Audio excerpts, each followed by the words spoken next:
So this week we had a couple new wrinkles. We had two forwards who didn't play the previous week, and then we also played a much faster team, or at least they skated a lot faster. So it actually started to give us some problems on a couple of these draws, even ones we won. So we'll try to go through a couple of these face-offs that we can show something on. So on this one, we've got Scott on the outside, Johan in the center, Dave's here. So one thing you'll see when I play this play is, let's just see what happens. We win the face-off.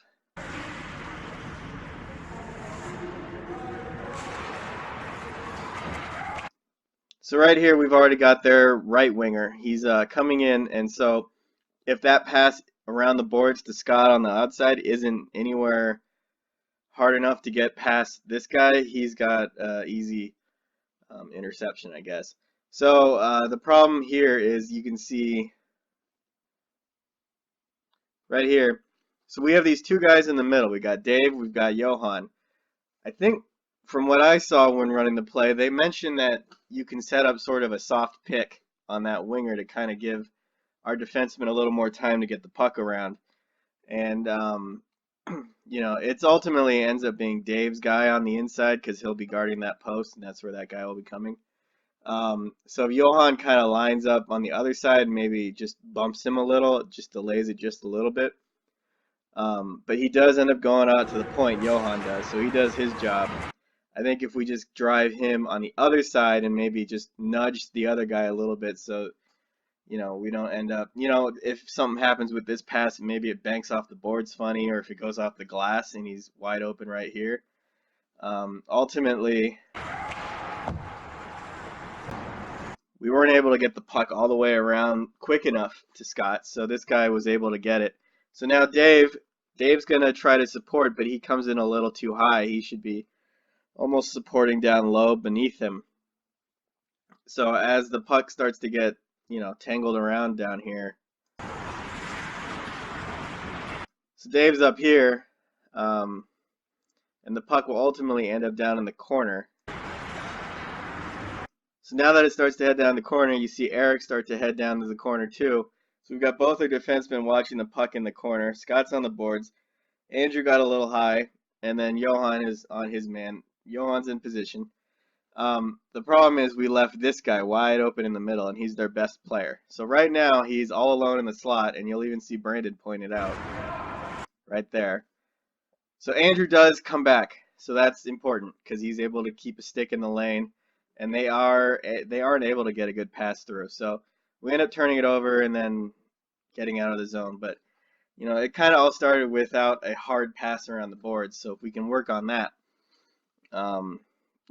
remember, the worst thing that happens if we throw it too hard is it just gets out of the zone. I mean, it'll beat their defenseman out of the zone. But the other thing is, we lost our positioning here. We started chasing pucks, and then that's how we end up. We give up a lot of goals like this in the last couple of years, where we just leave a guy in the slot like he wasn't even there. So this play is well, I don't know where Bob is here. He's over down by Brandon, and Eric is actually the right wing on this line, so he should be inside with Sean in there in the middle. But Bob should be where Eric is. So this wasn't the only time they were all out of position. So as you see right here, it ends up being a lost faceoff, and Sean really, I mean, it was a won faceoff for them. So right there, see, it's already trickling. So that's where Bob would normally, well, that'd be Eric actually. The right wing would normally be in there where Sean's headed and causing a little bit of chaos. And then we would have Bob, or the left wing, would be up here, and see how open he is because he's already got this defenseman pinching in. So if he can chip it out, then we've got a breakaway. The other thing with this, though, is because now we've pulled our defenseman out of position. So we have Gary here. He's on the wall. He's going to drift back towards the center, or towards the right point. Sean headed out high. Mike stays in between the center and the net, so that's good. And then Eric is taking the role of left wing. He's coming up a little high.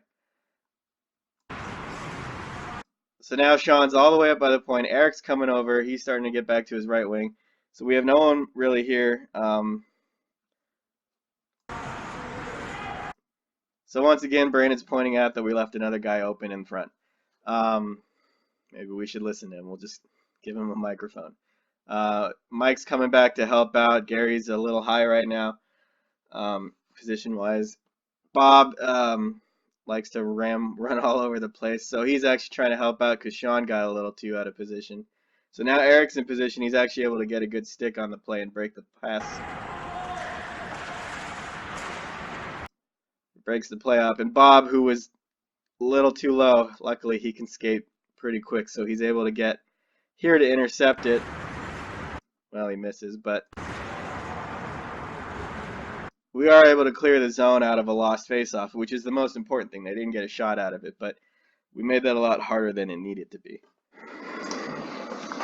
Okay, so this one I'm going to play it all the way through. Everyone kind of went through their positions. We ran in the play pretty well. Everyone's in position to start the face-off. Shaft's over here on the left. Sean's in the right. Sean Connolly's on the inside D, and then we've got, I think that's Eric over there is on off frame. He's the boards D, and then Mike's going to win this face-off. So I'll just play it all the way through.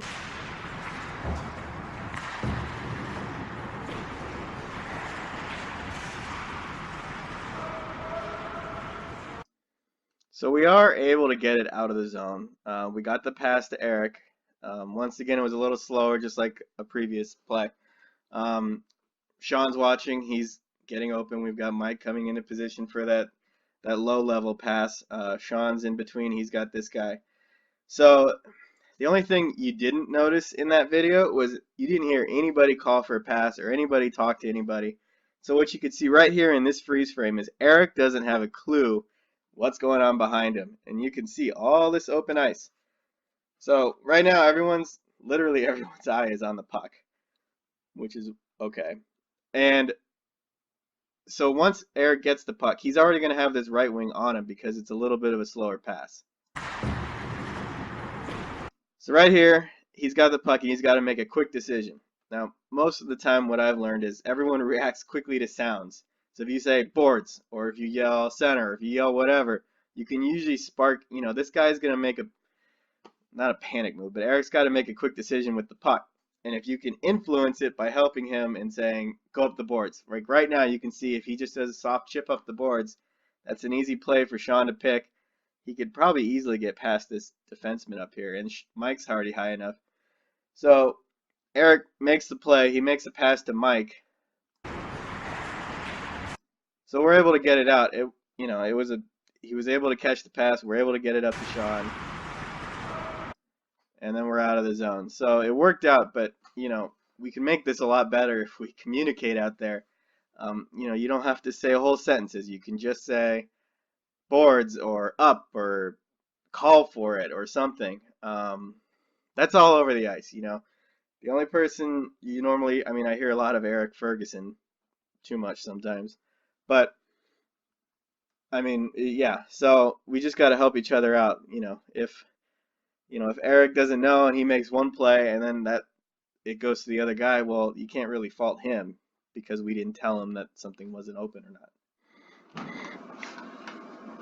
Okay, so this is the first face-off we won where we didn't get the pass all the way around. And the good news is we had Joe on defense, so he's, in all these clips, he's always doing his job getting into position. So got Johan on the inside again. I win the face-off back. Gary's over. He's got to get this pass around to Scott, just like we always do. So right here, Joe's in position. He's got his guy. Remember, if you're that inside D, the main thing is to be around this area, the slot area, and that guy, that right wing, is your man. And so you'll see why. So he's got position on him. So this pass, there's no chance that thing's getting around to Scott. So Joe's able to read that and get to the puck before their winger can and then cause all sorts of problems. So he picks it up, finishes the job, gets it up to Scott. By now, Johan started to play a little defense, but he's still pretty open. Right now we have 3 of us, and then they've got 2 back. So then we're out of the zone.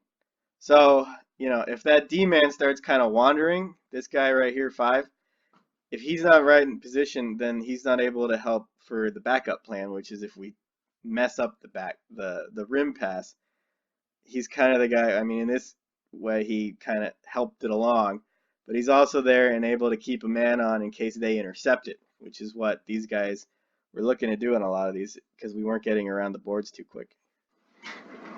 Okay, so this play we have my line out there again. We got Connolly on the outside boards, and then Ryan or Eric, new Eric on the inside. I lose this face off. So Johan, remember, Johan's guy is out there at the left point. Remember, the whole reason for you skating or the inside winger to skate out to the point is you're kind of in there in case this is a loose, like a tied up puck, or it squirts back, or it's not won cleanly back. You're already headed there, and you're going to be able to get something and whack it out to the right, and we've got our winger over there. So if we lose a face-off, that's the right wing's guy up here in the center. So Johan kind of starts to chase the puck a little. So right here, Scott's going to his guy. Johan starts to follow the puck, and he's headed towards the same guy. So all this guy does is backhand the pass over to the other guy.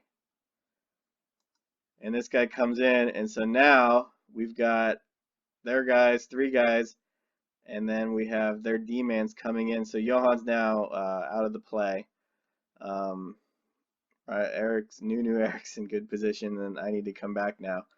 But if we had Johan going to his point, then this D-man would have been passing to a guy who's covered, and this guy would not have been able to pick it up so clean and come in. As you can see, he just kind of grabs it and goes. So now he's down low, and they get a pretty good chance out of this play. So I think the main thing is to make sure that we just have a responsibility. Remember, the inside winger just goes one direction. He's just a diagonal path. You make adjustments as you see the puck go somewhere, but you don't start. The main thing is to make sure that we trust each other to cover the person that we're supposed to cover. Because if Johan starts heading out there thinking maybe that guy's not going to be covered, well, now we're leaving another guy uncovered. So, I mean, we've only run it for 2 games. So this, in Johan's case or in Ferguson's case, then this is their first game running an actual play, which we've never tried before. So, just little things like that. Just remember, when we're in there, especially with a team like this who they moved a lot better. Once they're in the zone, I mean, they had 39 shots. So once they're in the zone, they're not easy to contain. So if we can kind of mess things up or make it harder for them to even get set up, even if they win a face-off, then let's try to do that as much as possible. Then this one, I don't even know what's going on. So we've got Gary going into position. We've got Connolly is in position. Bob, once again, is in the wrong spot. He should be in the left wing. And then you'll see Eric kind of just wander around. But, I mean, I guess when you're scoring hat tricks, defense is optional. So here we go. So remember, if you're a winger, the easiest thing to remember is you are never on the boards. You are always in the slot area. So Eric should be where Bob is. Bob should be out there. We'll try to have people, I mean, if your line mate should hopefully help out. But this line, of course, had every goal. Somebody from this line was on for all 5 goals, so maybe they were onto something. But yeah, so Eric is way out of position.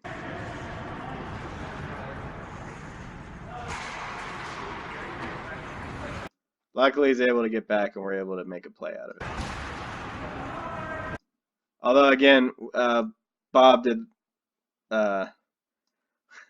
Bob, remember, it's to the point, and then swing around if we win it, and then be the breakout guy, the high breakout pass. So Bob decided he wanted to do some sightseeing. So now he's way down here. So that pass is going to Eric. Andrew's coming in here, but we don't have a second option. We don't have somebody stretching the D out. So we have too many guys down low. Although it's amazing how quick he can get back into position. I mean, so now we're good to go. So that's game 2. We had 5-2 win. We got outshot 29-39, so we're not totally clear on defense yet. That team was a lot better skater. They've always given us trouble normally. So, we ran the play a lot better than week one, and we definitely seem to be running it better over and over and over again. You can see guys going to their positions a big chunk of the time. Obviously, we still have some, brain farts here and there, but um, as long as we've got guys going to the right positions, you can see that even when we lose pucks, we're still causing chaos out there. We're not letting them get set up easily. We're not just sagging back into position, letting them fire away. And we really didn't give up too many shots within a few seconds of a face-off loss. And I think the main takeaways from this one are A, you need to be lined up correctly to start. Um, that's that's the easiest thing to do. And B is just make sure you're always you're doing your job and trust everyone else to do their job. If somebody blows an assignment or somebody just gets beat, that's fine. But as long as we've got so many times we've had a lot of times lately where we have guys trying to help out, trying to pick up because somebody got beat or something, and then the guy that they were covering, scored the goal or got left open on the back door or something. And if we can stop those goals, that'll help us a ton. And we haven't given up anything like that this year, so I think we need to keep hammering this idea home. And the third thing is just make sure whoever's getting that pass around the boards, don't go off the glass, it'll bounce off the glass. Just make sure it's hard around the boards. If it gets there too fast, if it's shot as fast as Dave shoots it, then go ahead and it's fine because it'll just leave the zone. And we also don't want to cheat the winger too far out to start the draw because that'll start drawing that defenseman over. So, sometimes we saw them kind of over by the circle, and that helps the D-man cheat over there too. So if we stay a little closer in and kind of keep their team bunched in, that'll help a lot too. So that's it.